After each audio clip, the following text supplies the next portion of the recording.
Dzień czwarty. Trochę wieje, mam nadzieję, że coś będzie słychać. Jedziemy na największe odludzie na Teneryfie, na Maskę. Ponoć też jedno z najbardziej popularnych miejsc do zwiedzania. To jest gdzieś tam w dole. A potem gdzieś na jakąś Buena Vista, tak? I Garachico. Drogi bardzo wąskie, dosyć niebezpieczne, dosyć strome. Także nawet nasze teoretycznie 90-konne auto na dwójeczce, jak robię agrawki, tak? Jak robię agrawki, no to tak troszeczkę auto zaczyna kasłać. I póki co jest bardzo ładnie. Jak się dalej nie odezwę, to znaczy, że gdzieś spadliśmy w wąwóz.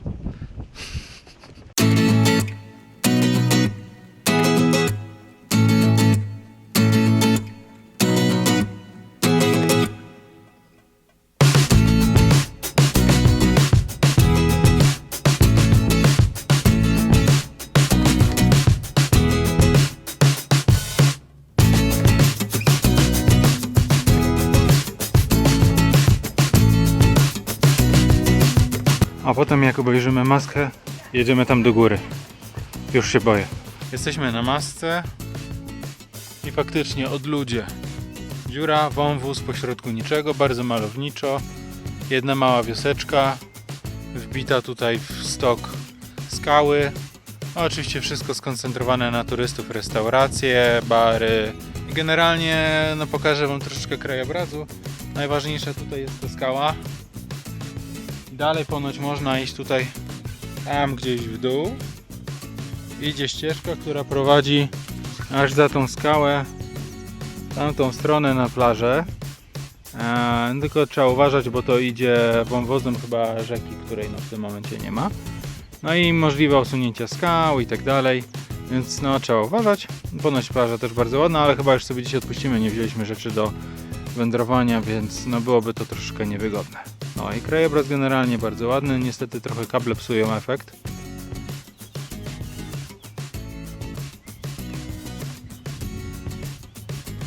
Ale generalnie daje radę, wam powiem. Oczywiście patelnia się już zrobiła niesamowita, jest gorąco. Wiaterek jest zaledwie delikatny. W związku z tym teraz się zabieramy i jedziemy dalej. Zaliczone. To teraz strony Buena Visty. Drogi niezwykle wąskie i tutaj dobrym nawykiem byłoby trąbić ewentualnie na bardzo ostrych zakrętach, bo w przeciwieństwie na przykład do dróg szwajcarskich nie widzę tutaj kompletnie, co jest za zakrętem. Tam jakoś Szwajcary są tak zbudowane, że widzę, że coś będzie podjeżdżało albo zjeżdżało, więc mogę ewentualnie to trąbić. Tutaj tego nie ma, więc każdy zakręt, który się bierze, to jest bardziej na wiarę. Ze 2 razy spotkaliśmy się właśnie na zakręcie, na takiej pętelce. No i tu mi Ania powiedziała, że według reguł najlepiej jest w tym momencie, kiedy osoba, która zjeżdża, żeby cofnęła pod górę. Dobrze powiedziałem. Tak, bieg wsteczny ponoć jest biegiem najsilniejszym. No tego się właśnie dzisiaj dowiedziałem, że najlepiej by było cofać. No i tak też zrobiliśmy. Aczkolwiek tutaj w takim momencie się przydaje samochód, który ma wspomaganie ruszania pod górę, tak zwanego hill holdera.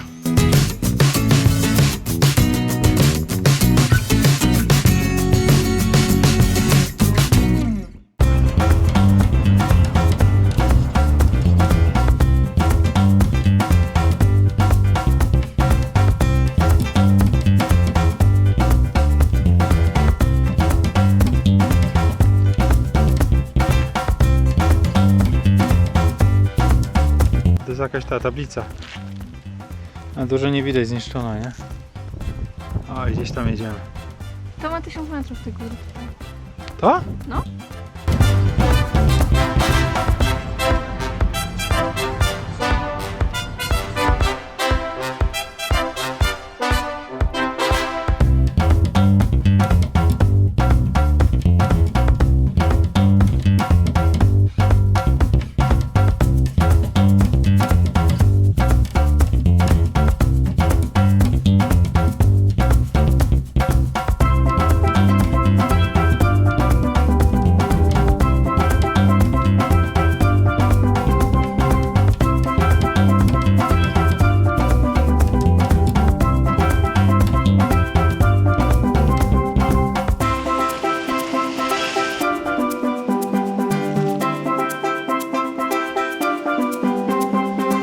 kolejny punkt czwartego dnia. Po przejechaniu przez Buena Vista skręciliśmy na zachód na Punta de Teno, czyli na latarnię morską, do której teraz dochodzimy. Trzeba uważać, bo w sobotę i w niedzielę miejsce to droga dojazdowa jest zamknięta i można dojeżdżać tylko autobusem albo taksówką. Natomiast jesteśmy teraz w tygodniu, w związku z tym było pusto.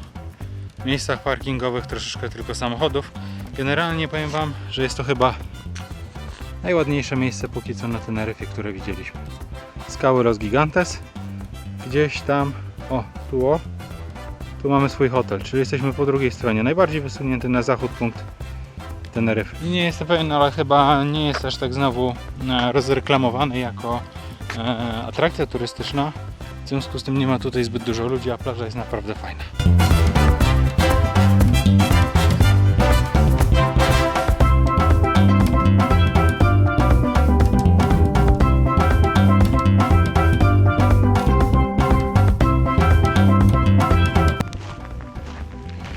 Brama do Mordoru odnaleziona.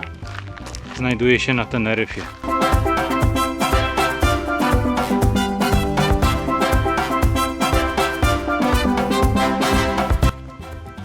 Tam jest wieża z okiem.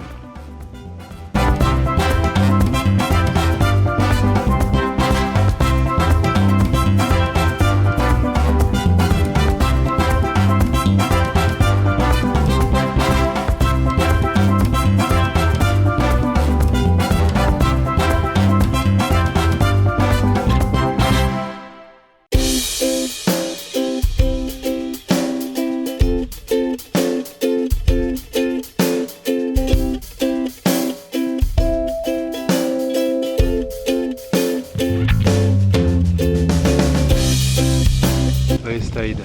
My tam idziemy, ale jeszcze w to nie wierzę. Kolejna plaża. Cała dla nas. A wieje zupełnie przypadkiem.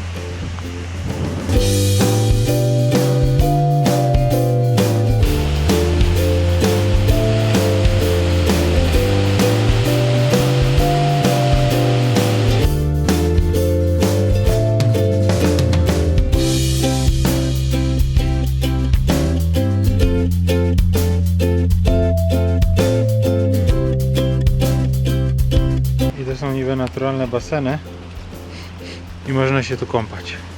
Tak, w ogóle to jesteśmy w miejscowości Garachico i mam wrażenie, że dużo bardziej nastawione na turystykę niż poprzednie miejscowości. Już na dzień dobry zaatakowała nas pani z ofertą przejażdżki jakąś kolejką z najfajniejszymi miejscami turystycznymi w okolicy. Jakieś tam 5 euro, 20 minut przejażdżka, bla bla bla. No i tu macie taki fajny zameczek. Budowla obronna, XVI wiek, jak tu mi Helga podpowiadała. Kiedyś Garachico było najważniejszym portem w okolicy, regularnie atakowanym przez piratów, w związku z tym zbudowano tę budowlę na polecenie Filipa II, jakoś tak.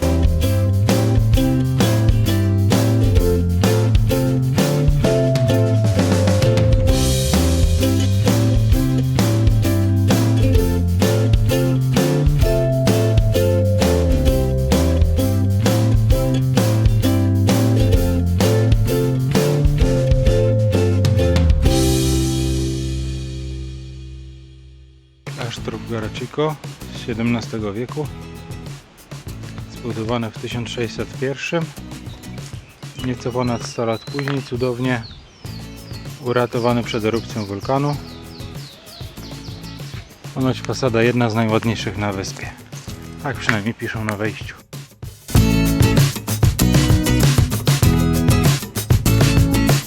Po dłuższej chwili szukania znaleźliśmy coś, co chyba można nazwać rynkiem w Garachico.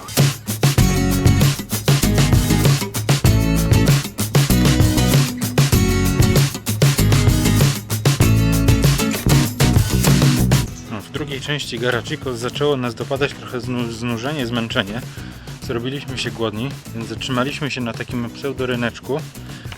Mała kawiarenka, wypiliśmy specjalność teoretycznie kanaryjską, kawę cappuccino barraquito, no do tego jakieś takie, wiecie, odgrzewane z zamrażarki nuggetsy. No i poszliśmy dalej i doszliśmy do jakiegoś takiego małego parku, który wygląda jak jakiś lej. Jak dla mnie tutaj na środku chyba jest wielka studnia. Podejdziemy, jak zobaczymy. No to tak wygląda, okrągłe. Całkiem możliwe, że to była studnia. Ale teraz oczywiście zasypane. No bo już nie jest to potrzebne. Ale generalnie ładnie. Bardzo dużo drzew. Bardzo dużo zieleni. Zadbane. Także Garachiko jak najbardziej na plus. Czyli co wychodzi na to, winery to jest winiarnia, tak? No bo jak będzie winiarnia po angielsku? No to mogła być prasa na przykład do ubijania winogron, do wyciskania winogron. Bo to tak wygląda. XVIII wiek, XVII wiek. A i się wyjaśniło, ani to winiarnia, ani studnia, tylko po prostu brama do dawnego XVI albo XVII wiecznego portu. No, gdzie tutaj przywożono, handlowano różnymi towarami.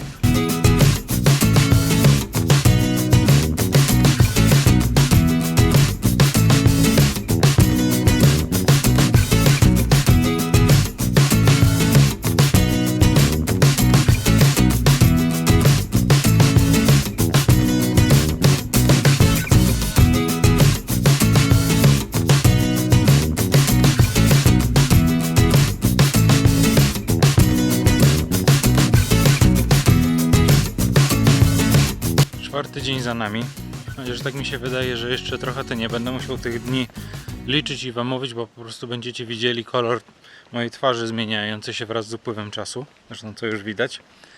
Miejsca, które dzisiaj zwiedziliśmy: Masca, Punta de Teno, Garachiko zdecydowanie polecamy. Chyba fajniej jak wczoraj. No a teraz idziemy sobie tak na spacerek.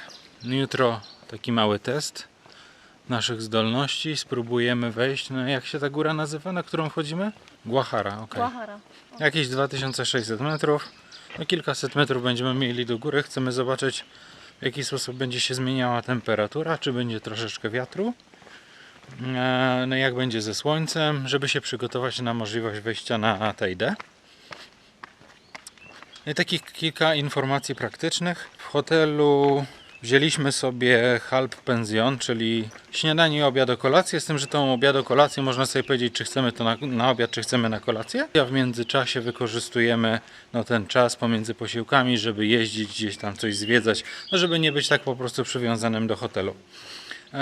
Plus lokalizacji hotelu jest taki, że jakieś 200-300 metrów od hotelu jest Lidl.